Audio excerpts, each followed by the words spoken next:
Hello, bachcho. Let's see that the question first. Particle A and particle B are held together with a compressed spring between them. When they are released, the spring pushes them apart and they fly off in opposite direction, free of the spring. The mass of A is 2 times the mass of B. The energy stored in the spring is 80 joules.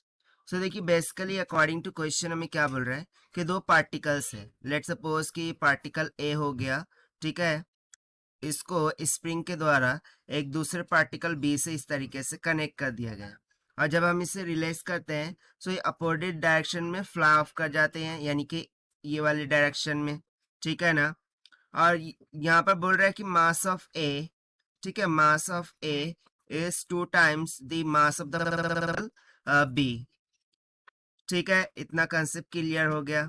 So further हम read out करते हैं question को कि assume that the spring has negligible mass and all its stored energy is transferred to the particles. Once that transfer is complete, what are the kinetic energies of the particle B?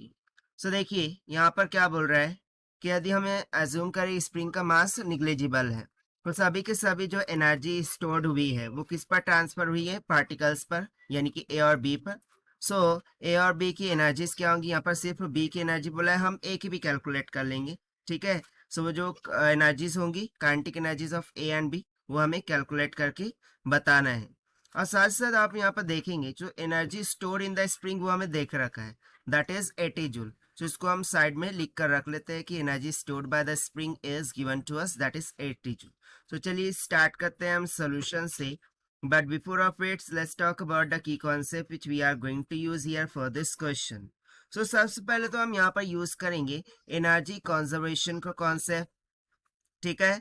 सबसे पहले हम use करेंगे energy conservation का concept. So according to energy conservation we can say that कि you initial जो कि combined energy होंगी kinetic energy of the first plus kinetic energy of second के, ठीक है, ये कंजर्व्ड हो रही होंगी.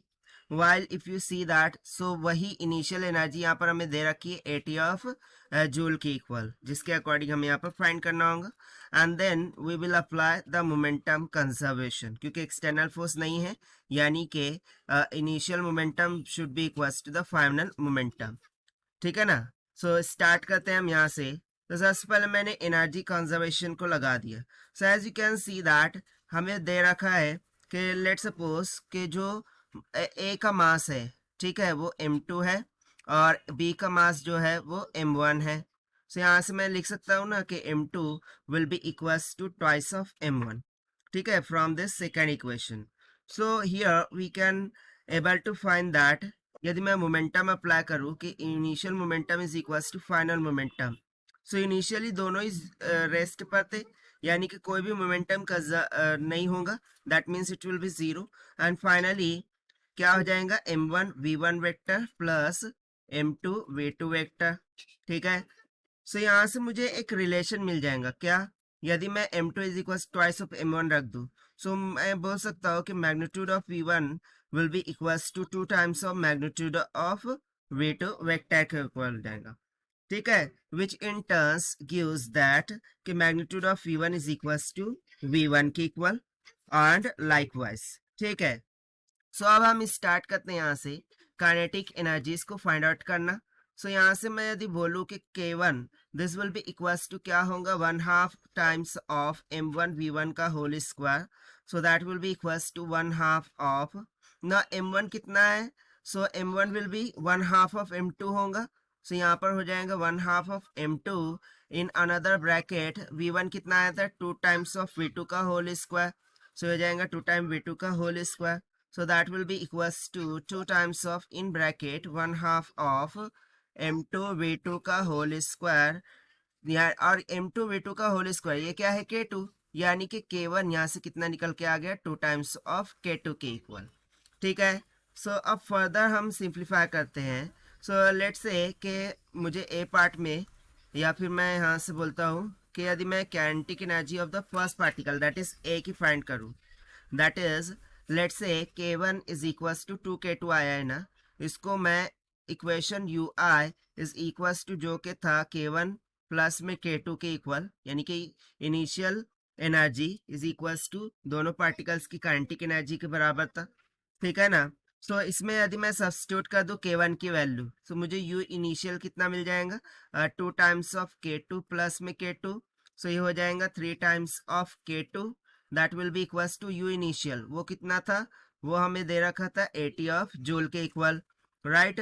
सो यहाँ से मुझे K2 का मान कितना निकल के आ जाएगा, 80/3 जूल के equal, that will be equals to 3 2 6, 3 छक्के 18, यानी कि 26.66 जूल के इक्वल निकल के आ गई।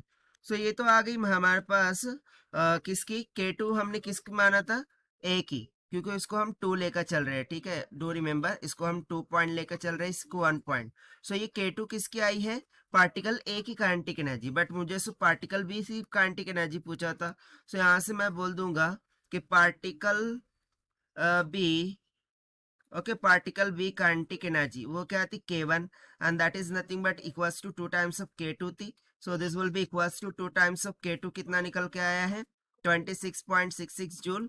तो जब हम इसको मल्टीप्लाई करेंगे तो ये आ जाएगा 53.32 joule, okay, near about 53.32 joule के इक्वल। और ये हो जाएगा हमारा final answer for this question जो कि हमसे पूछा गया था, and this we have found by using the two concepts, that is energy conservation and momentum conservation concepts.